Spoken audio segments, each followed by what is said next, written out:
Okay, it's a story we've been following for months now here at CBS 8, the climbing cost of your gas and electric bill. So get ready to see those rates climb again on two fronts. Well, first, SDG&E is raising its rates again next month. They warned us about that. But state lawmakers just approved a bill that will cost everyone more. One Clairemont woman went online to vent about this and got hundreds of others who say they are already seeing their bills jump. If it keeps going up, I don't know what I'm going to do. Tammy Smith has lived in this Clairemont home her entire life. She now shares the three-bedroom, 1,100 square foot home with two roommates to help her save on the bills. When she looked at this month's SDG&E bill, she was stunned and posted about the dramatic year-over-year increase on the NextDoor app. Last December, my bill was $297.46. This year, it's $435.17. A difference of $137.71. Tammy is disabled and already qualifies for SDG&E's CARE program, which lowers her bill by 30%. Since her post online, over 100 other San Diegans have chimed in. One person says mine was $890 last month. I'm afraid to open this month's bill. Many are sharing their stories about the climbing rates, even those with solar. Now, thanks to SB 846 that passed this month, every ratepayer across the state could soon pay an additional 3%. This was voted on literally on the last day of the legislative session in the middle of the night. And, while their constituents were sleeping. Nina Babiars with the Public Watchdogs Group says this 3% hike was just approved by state lawmakers this month.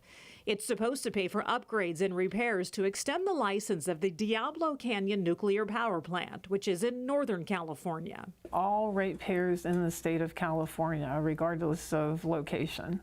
It's anticipated that's just an estimate, by the way, of 3%. It could go higher than that. Babiars says that's not all. She showed us the notices that she's received. Each represent additional requests to increase the utility rates next year. Not only do we have the highest bills in the U.S. of A., continental U.S. of A., but nearly 30% of San Diegans actually could not pay their utility bills last year. In addition to the 3% statewide increase, we told you back in October that SDG&E rates would go up this January, costing the average household roughly $34 more per month. We reached out to SDG&E, who told us that no one was available for an on-camera interview today, but they did give us a statement which reads in part, quote, "It's important that we help customers prepare as much as possible for colder weather and higher winter energy bills, and that we provide access to financial assistance," unquote. Now I'm trying to figure out, okay, where is this dollar going to go to? Where is that dollar going to? And it's just a little overwhelming. Back at Tammy Smith's house, she's hoping more people share their stories in hopes that perhaps a change can be made. I don't know how to start a movement, but something needs to be done to help people. Otherwise, you're going to have more people on the street. So in the email from SDG&E, the utility says the soaring cost of natural gas is contributing to higher energy bills, not just here, but nationwide. They also said to find out if you qualify for financial assistance, go to sdgne.com/assistance.